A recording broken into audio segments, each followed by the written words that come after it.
And here's another way how we can use this trending spray na madalas natin nakikitang ginagamit sa kotse. And this Corper Besonders Glodway Antibacterial Deodorant Spray ay multi-use. Perfect hindi lang sa kotse, kundi pati na rin sa indoor spaces ng bahay. And in my case, dito ko nga siya nilagay sa CR after ko maglinis. Kasi kahit anong linis ang gawin ko, meron pa rin talagang naiiwan na amoy kulob at molds. Para ma-make sure ko na malinis na rin tong area na to, I use this deodorant spray kasi nga meron na siyang 99% antibacterial power.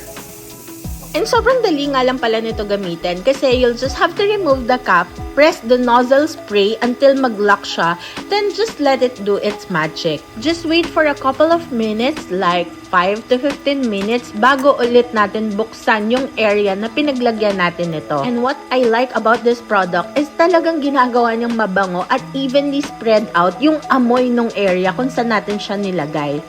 And the scent stays there for a couple of more days. If you want to try this product, I'll just link it down below or put it in my yellow basket. Yun lang, ciao!